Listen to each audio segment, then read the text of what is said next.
আসসালামু আলাইকুম ভিউয়ার্স, আশা করি সকলে ভালো আছেন। আজকে আপনাদের মাঝে একটা নকশা নিয়ে উপস্থিত হয়েছি আমি। বহু আদি যুগের পুরানো একটা কিতাব থেকে এই নকশাটা কি কাজে লাগে আমি আপনাদের সকল বিধিবিধান বলে দেব। ইনশাল্লাহ আপনারা করবেন। ইনশাল্লাহ আল্লাহর উপর যদি আপনার বিশ্বাস ভরসা থাকে, যদি কপাল ভালো থাকে, কাজ 100% হবে। তো এই নকশাটা হচ্ছে একটা বশীকরণ নকশা, তবে এটা কোনো প্রেমিক প্রেমিকা বশীকরণ নকশা না। এটা হচ্ছে এক প্রকার স্বামী স্ত্রী মিল মহব্বতের নকশা। যেসব স্ত্রী পালায়ে গেছে, স্বামীর ঘর থেকে চলে গেছে, আসতে চায় না, বিভিন্ন ছলা কৌশল করে, ওই ধরনের ব্যক্তিদের ফিরিয়ে আনতে পারবেন শুধুমাত্র এই নকশা এবং নকশার যে আয়াতের যে মোয়াক্কেল আছে, মোয়াক্কেলগুলো দিয়া।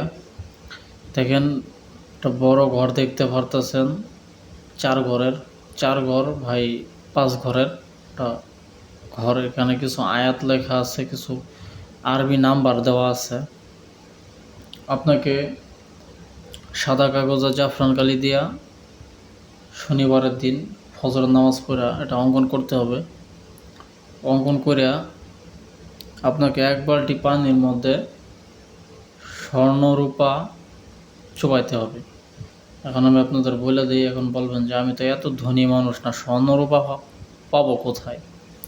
স্বর্ণরূপা যেমন আপনার কানের দুল হতে পারে, গলার চেন হতে পারে, এগুলো খুইলা শুধুমাত্র একটু চুবাইন দিবেন, ঠিক আছে? একটু মানে ওই পানিতে চুবাইন দিবেন এবং এই নকশাটা ওই বালতিতে চুবাইন দিবেন। চুবান দেওয়ার পর ওই পানি দিয়ে যদি আপনার স্ত্রী গোসল করে, অর্থাৎ আপনি যদি সঠিকভাবে ছলা কৌশলে গোসলটা করাইতে পারেন, তাহলে ইনশাল্লাহ আপনার কাজ অতি দ্রুত খুব সহজেই হয়ে যাবে। ইনশাল্লাহ আমি আশাবাদী। আপনারা কাজটা শিখে রাখেন, আজকে না করলেন 10 বছর পরে করবেন, ঠিক আছে?